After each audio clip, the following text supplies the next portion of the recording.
When you met with General An later on, the North Vietnamese commander, what were the main insights you got from his thinking about strategy and tactics he employed and his assessment of the battle? Well, go ahead. You want? General An was, very clear that he thought they learned better lessons and more lessons from that battle than we did. The Vietnamese were obviously very serious about learning those lessons because we talked also with General Hoang Phong, a two-star who was chief of history of the Vietnamese army at the time we first went to Hanoi. And as a lieutenant colonel, he had been put on the Ho Chi Minh Trail for a 2.5-month walk down to arrive in the Ia Drang Valley at the time the battle was going on. His task was to write the after-action review.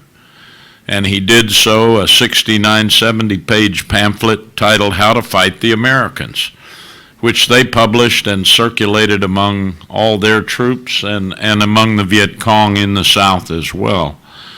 And they thought that whatever losses they took, and they may have been as high as 5,000 killed in that 30-day campaign, that it was well worth what they learned. Primarily, what they learned was relevant to the highlands. There are only a few clearings in the highlands that are sufficient to handle large air-mobile helicopter landings. So stake them out.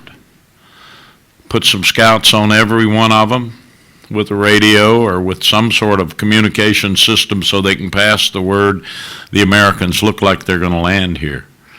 And An, of course, went on to, by 1967, command a division in the Highlands, and he was quite proud to say that Hill 875 Dak To was my ambush of the Americans. And we expressed a little surprise, said, how so? He said, I took my regimental commanders on top of that hill, and we looked, and I told them, I want you to prepare deep and very strong defenses right here. And they said, whatever for, sir? And I said, for the Americans.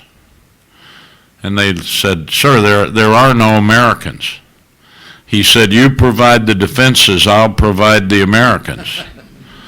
Well, the 173rd Airborne and elements of the 4th Division got really tore up on that mountain. And An said that his ability to attract Americans was one of the lessons he learned out of the Ia Drang, and that was pretty much it. Okay.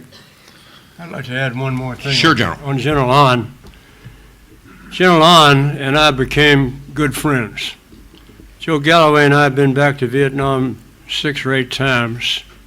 We've been to Hanoi 3 or 4 times. We've talked to General Jop. We became friends with General An, talked with him for hours. General An, from the age 14 years old, all he did was fight wars. He fought the Chinese, he fought the Cambodians, he fought the French, he fought the Americans, he fought the South Vietnamese. All that guy did was fight wars. He died of a heart attack a few years ago, and Joe Galloway and I, on a trip back to Hanoi, visited his widow and offered our condolences in his home. And she sat me down at his desk. And that was a pretty peculiar feeling, to sit at the desk of a guy who was trying to kill me in 1965. But General An was a damn good man, and I hope to see him again. In our interview with General An, the North Vietnamese commander, he had some remarkable things to say about the fight at LZ Albany, which we underline and underscore in the new book. He talked about the fact that the North Vietnamese policing the battlefield that night of the 17th executed our wounded. And he said, I want to assure you that we gave no such orders. We understood the value of prisoners, and where possible, we wanted to take prisoners. But he said the battlefield at Albany was such, and the fighting so fierce and hand to hand, that when we went into the battlefield to recover our wounded and our dead, they were intermingled neck and neck with your wounded and dead.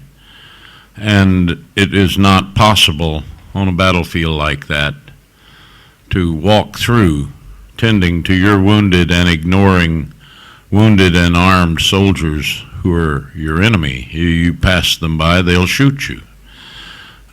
So he said it happened, which we regret, but it happened not just on our side. And I take him more or less at his word on that. There is in the new book also shedding new light on what happened at Albany and on the singular heroism of a man, Sergeant John Eade, who, with 3 of his comrades from Larry's Alpha Company, one of the platoons that was overrun, endured, not only endured on that battlefield among the enemy, as one by one his 3 companions fell, until there was only him. He had been shot, he'd been hit with shrapnel, he was hit in the foot, unable to move, continued to fight, continued to kill the enemy, and eventually a North Vietnamese officer got the drop on him and thought he executed him, shot him in the face with a pistol. It took out Eade's eye, but he woke up and he was alive. And he heard someone coming through the brush, and he thought, well, this is it, but I'm going to take them, as many of them as I can, and he prepared his last grenade to take them with him. And Americans came through. And he said, give me some water. And the guy looked at him and said, well, you're shot in the stomach. I can't give you any water. He said, well, damn, it hurts. Give me some morphine. He said, no, you've got a head wound. We can't give you any morphine. And he said, well, what the hell can you give me? And the guy said, want a cigarette? Eade said, I didn't smoke, but I took the damn cigarette. That's all there was. A truly remarkable man, and he sort of lived his life apart from us until Larry found him, or he found Larry somehow, and he now comes to our reunions. And like I say, I take my hat off when I see that guy coming, because his story, which is in the new book, it just takes your breath away. What one man can do by himself on a battlefield can just really leave you breathless.